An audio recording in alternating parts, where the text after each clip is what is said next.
Oh, look at him. I'm going to miss you when I go away and do Hyrox and run around in circles. I'm going to keep my top on this time though, because I've been having a few too many beers this week. Anyway team, welcome back to another YouTube video. Today is Friday, it's currently 11:55. I need to be at the airport in 1 hour 5 minutes. Been on some calls this morning, all read on stuff, all about the Backyard Ultra and the events we've got coming up in the calendar. Friday is like our weekly meeting scheduled into the calendar. So yeah, I've got like 20 minutes of running in some strides, and then we're going to go to the airport for 1 o'clock. So, and I haven't packed yet, but that's just how we like to do business. I got back to the airport at 2 o'clock this morning from Cyprus, and yeah, we're ready for a weekend of Hyrox. As I said on my last YouTube, training for me over the last 4 or 5 weeks hasn't been great. Competing, training, everything.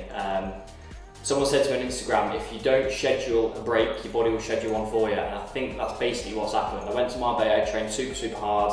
We all ended up with food poisoning. I raced in Cardiff, it was an absolute disaster. Training was then in the bin after that. I then got chest infection, get the violin out, and then hosted the Backyard Ultra. So in a nutshell, I haven't had a good 4 weeks at all. So to be honest, I'm not going into this with loads of confidence. I just want to go and enjoy it and have fun. And most importantly, not let my doubles partner down. We're doing doubles with a guy called Jamie Pratt. Fantastic athlete, better runner than me. I think he's like a 15-minute 5K runner. But when it comes to Hyrox, we're like, you know, me and him have always a battle, but he's won both of those battles both times we've raced. So I'm looking forward to racing with Jamie in preparation for putting a few races together and seeing if we can make a push for the elite doubles. But yeah, timings are critical, so I'm going to jump on the treadmill. I've got a nice easy 20 minutes with some strides, jump off, go pack my bags, bounce over to the airport. Fit check. I don't know why I'm doing a fit check. I've never done a fit check in my life, but I just think it's quite funny because I always wear matching brands, but I'm in one of those moods today. I've got a red on cap. Does it say Cheltenham on the side? Or does it say Liverpool? Liverpool. Ah, so this is the old one. The new one say Cheltenham, not Cheltenham. Nice one, Mike. I've got a 247 vest. These are very nice, by the way. Of course, it's very nice. It's 247. Got some Couture Club shorts, 2-in-1 shorts. I've got some red on socks, and I've got some Adidas carbon plate. So yeah, I've basically just been chucked into the wardrobe, rolled around a little bit, and this is what I've ended up with. But at least it's colour coordinated.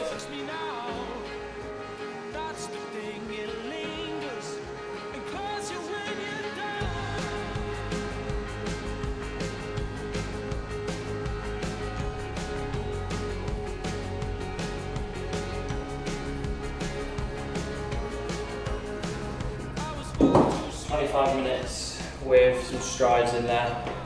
17, 18 kilometers per hour. I don't know what pace that is, 320 maybe. We can do 320s. Tomorrow that'd be great. That's not happening. Maybe more like 330s I think.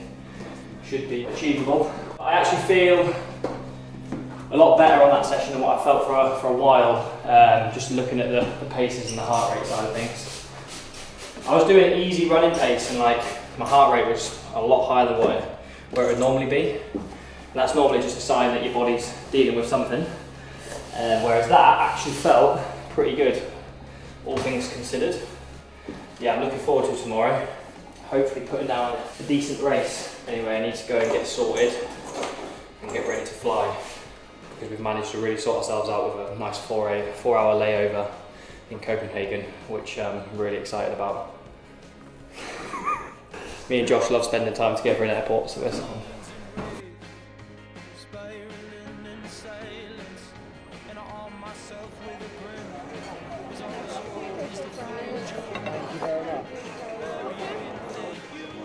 every time I get a steak anywhere I go, the waiters always look at me like, what are you playing at? And I go for a medium well, but that's how I like it.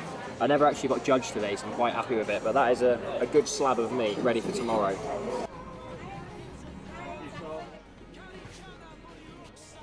Guys, last time I was here, I was flying to Warsaw. So from Manchester to Copenhagen, I had about 15 minutes to turn around and get through Copenhagen airport and go to Warsaw. Now, you have to go through passport control, and I was running through here like an absolute bus wanker with this bag on, sprint at about 3:30 pace.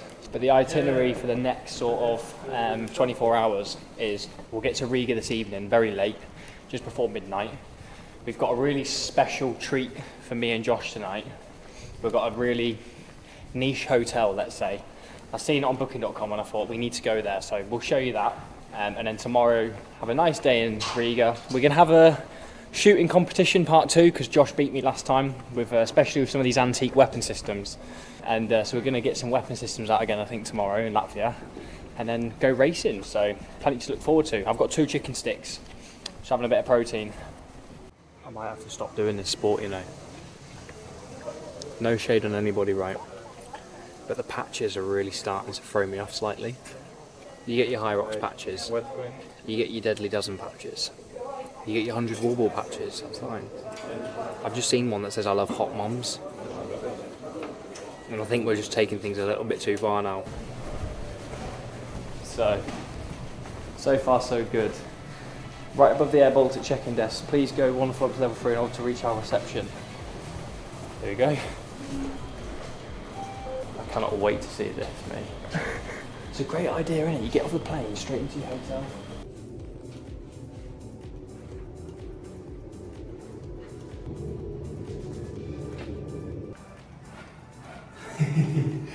Mate, I was well happy with that. It reminded me of when I was, I hate saying this, when I was in the army. Basically, I used to sleep on my armoured vehicle. And it'd be like the best sleep you ever had, but what you'd hear is people waking up in the night, packing their DOS bag away, putting all their kit on and then going out on stag, but you'd be there in your bed, like, even though you've been woken up, it's nice knowing you're still in the DOS bag. And that's what it was like last night, hearing people getting up at like silly hours, jumping out of their cabin, because they've got a flight to catch. Breakfast brunch you could have, apparently. Do you know what, I feel like we're on an episode of Bold and Bankrupt, because he loves coming to like Eastern Europe, Russia. And well, anyway, we're now in the outskirts of Riga, not far from the airport and not far from the middle of the town, in sort of like the residential areas. And right in the middle of the residential area, we've got a nice breakfast spot, which I found on TikTok. When me and Zoe go away, she always like searches brunch or breakfast in wherever we're at.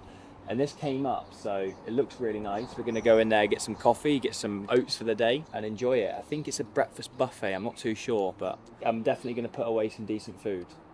But let's have a little look what's going on. So we're gonna double hat. We're gonna go for some oatmeal porridge and then some pancakes, I think. Pancakes or avocado toast, I'm not sure. If it's green, it's healthy, isn't it? Maybe I'll go avocado toast. Very cheap though. Really cheap. So cheap. 6-7 euros. That's like a fiver. Couple of Escobar in the building. 5 grams. I have about 10 grams every day. 5 to 10 grams. The creatine. Creatine in a little pouch like that. A little sachet from My Protein. I'm gonna have to give Zoe credit for this because she never found it, but it was her technique. This is where we're getting into Bold and Bankrupt territory, so should we just cut through the estates? I love it.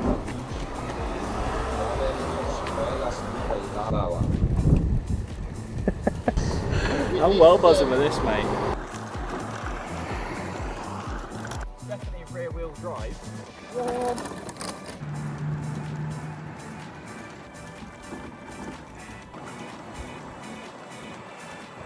you reckon what, Ferris wheel? See the city? What we do is we do Hyrox and then we go and review all the different scooters that each city provides. Now we're actually going up to Riga Rise. We're not here in Riga very long. I'm not going to be able to see all of it. What I think is probably the dumb thing is be able to see as much as you can in one go. So we're going to go on the Ferris wheel with a coffee, have a little look out, maybe have a look at some sites on Google and see what we can spot from up there and try my best not to put you to sleep. Do you know what? I don't think I've been on a Ferris wheel since maybe the London Eye many moons ago. Great idea, 20 minutes. Should we have a look at some key spots to spot from the Ferris wheel? It offers unbeatable sweeping views of the UNESCO-listed Old Town, riverbeds and city skyline from climate-controlled, ultra-comfortable gondolas. Great. It is the Riga Radio and TV Tower.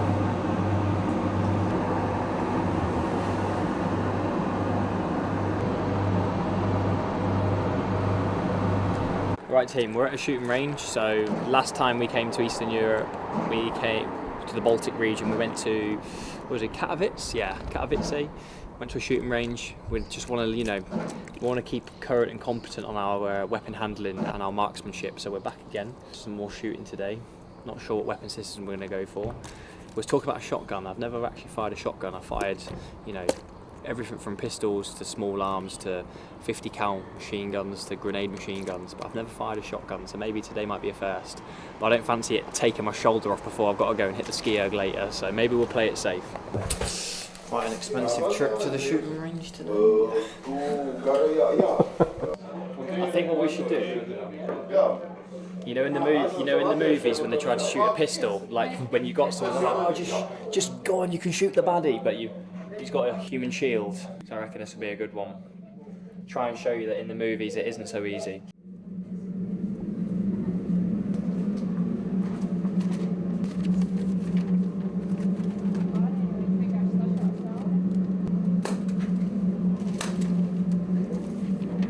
Discuss which target you are shooting, Yeah. so you don't shoot in the same target, okay? And we will shoot 2 weapons. Yeah. At first pistons and rifle, and only then we'll go check results. One weapon shoot in one target, and second weapon shoot better in the second target. Yeah. Okay?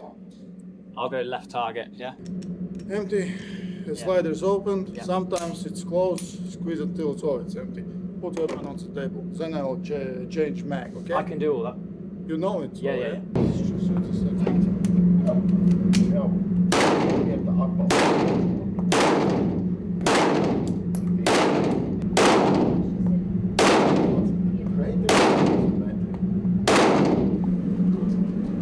These are my first couple of shots. It's all to do with the finger, where the finger is. If it's too far over, if it's like there, you drag it one way. If it's there, you drag it the other. It's got to be like in the middle. So it's nice and tight though.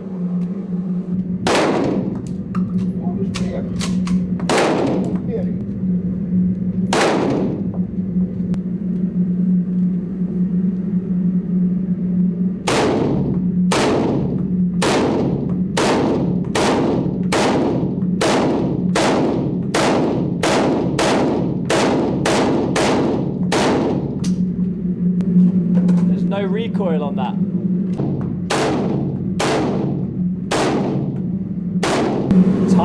Tiny bullet, tiny rounds. Nice. I enjoyed firing the Glock. It's not easy though. As I was saying, that target's quite a funny representation. You're watching the films, you're watching Netflix. Someone with a human shield, they're like, come on, why are you not shooting the baddie? But actually, having shot a Glock, you've got to be really, really good with it. You watch videos of like the Americans and they're like on the money every time.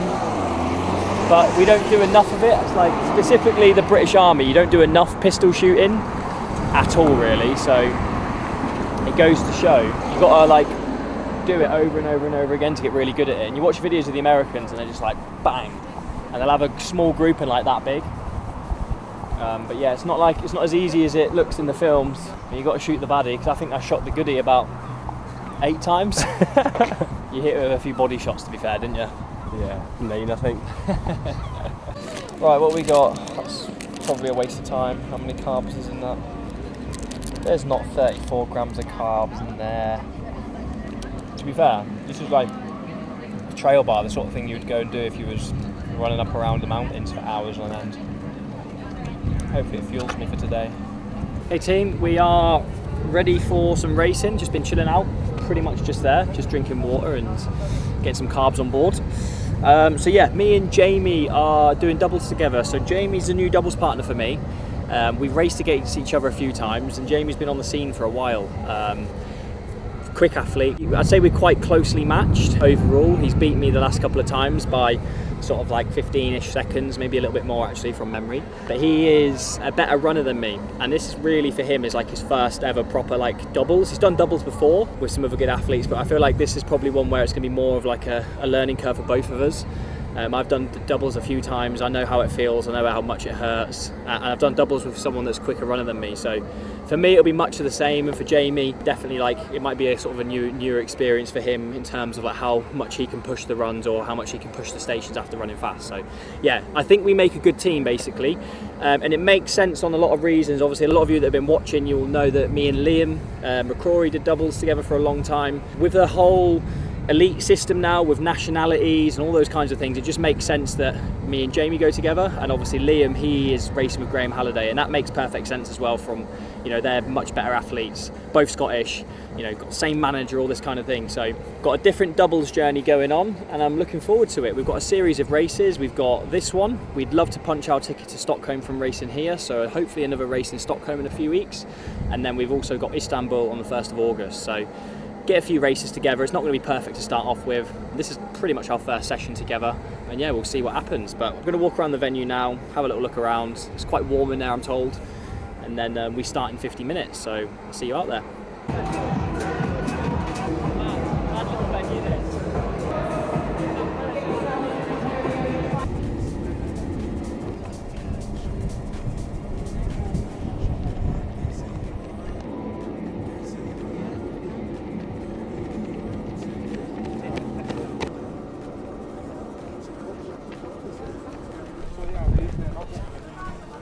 Let's wait into the ski. Right, see you in there.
Well, typically a Hyrox weekend looks like a bit of racing and then, you know, going to enjoy the local delights. Today kind of confirmed to me the month I've had and where I'm at the minute. So we've got a bit of work to do before Stockholm, and I know what I need to do before Stockholm, and you'll all see that over the next few weeks. Main one is get my health properly lined up, get good recovery in, get good consistency training, and most importantly is nutrition. But yeah, we'll do a proper debrief later when I've got Otis to give me cuddles and make me feel better about today. But we're now going to fly back, watch some Netflix, and I'll see you on the other side. Always a big stretch. Honestly, it gets bigger every single time I see him. I've only been gone for a couple of days. You a bit tired? Was Daddy a little bit slow today? Was Daddy absolutely hanging out of his arse today? Yes, he was. He needs to go on a little diet. Alright team, this is going to be a bit of a chaotic outro because we've got a German pointer he weighs about 23 kilo now. He's chewing his duck, he's had his breakfast, he's had his fill, and he's got zoomies this morning, but we'll try not to be distracted by him, hey? But yeah, I won't labour on too much about yesterday's race. It kind of, like I think you said yesterday, getting onto the plane, it confirmed to me the last sort of 4 to 5 weeks that I've had. When you look at the time on paper, the thing that's important is we went to Riga and we raced and we got some points on the board because we came third. And hopefully we got a ticket to Stockholm, which is great. But where we were in relation to first and second just shows where we are as a doubles pair, and looking more inwards at myself, where I am as an individual.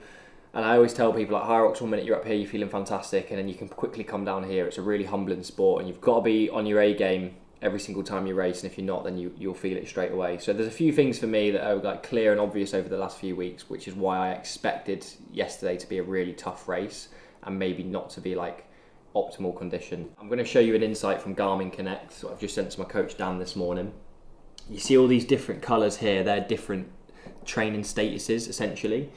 The colours that you've seen on there aren't great colours, put it that way, from Garmin standards. And my training status has never, ever, ever looked that inconsistent in the last 2 years of training. And I'm talking even when I've gone away with the army, you know, I've been racing a lot, whatever it is, during busy periods and Christmas, it's relatively one colour, 2 colours at most. And those colours tend to be green, which means productive, and yellow, which means you're maintaining your fitness, which I can live with on Garmin. The reason sometimes it's yellow is because it doesn't take into account some of the easy work that you're doing, especially if you sat there on a Concept 2 bike erg, you haven't hooked your Garmin watch, your device to the bike, and you've done 0 kilometers, but your heart rate's been in the right zone. It doesn't really pick it up, so I won't labour on.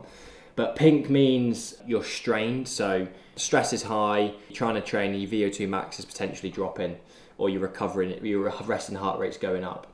Yellow is maintaining. Orange is unproductive, so I'm currently unproductive at the minute, and that is because it's saying that my fitness is going down and I'm training too much, so I need to tone it back. That little grey square that you can see means detraining, so that was probably around the Backyard Ultra time when I wasn't very well. So yeah, you get the idea, it is all over the place. For a few factors, clear and obvious one is illness, right at the start after Marbella, and then compounding things like having a chesty cough and food poisoning with not recovering very well, not making the best lifestyle choices, and loads of travel. All of that in the last 4 weeks is ultimately why I'm not, performing how I should be versus 6 weeks ago, for example. Just another little insight, low aerobic shortage. You can see the top one there is anaerobic, then you've got our high aerobic work, which is more threshold tempo stuff, and then the low aerobic stuff is not in the right range, and that's because my training obviously hasn't been targeted as well, and that's my own fault. I get programmed the right amount of training, but obviously I'm not executing it in the right way. So again, little things that I need to fix over the next few weeks. And the final insight I'll show you is HRV, and that is an indication of your stress levels. And as you can see, start of the month is pretty much in the bin. We started to level out, and then I picked up a chest infection, went to a Backyard Ultra, and then it dropped off again. But now we're kind of getting back into the green again. So I did say last week I started to feel more normal again. So hopefully between now and Stockholm, I've given myself like 18 days of just really dialing it in. So great nutrition, great recovery, and great training. Spoke to my coach Dan this morning. We're going to drop a strength session, move to more full body strength work, and just really get lots of easy zone 1, zone 2 volume in there, whether that's running, easy cycling, or even some brick sessions. 3 weeks is enough time to turn it around, I think. You don't just lose fitness overnight, and like I say, I have been active the whole time. But to really dial in performance, it's going to just need a couple of little tweaks over the next few weeks. Main one being obviously training and recovery, and then secondary is weight. So I'm currently 86 kilo on the scale this morning. I'll wait a couple of days and do that again. But I felt pretty flat yesterday. Felt quite hard to maintain a race pace. So yeah, we're going to try and lose a couple of kilos. Do it really smart. Fuel around training, and then just get a great deal of protein in there, and then hopefully a good couple of weeks of that, and I'll be feeling back to normal again. So yeah, apologies for the long-winded outro. Josh has got to drive all the way up to Scotland now, so I won't keep bleating on too much longer. Thanks for watching, and I'll see you on the next one.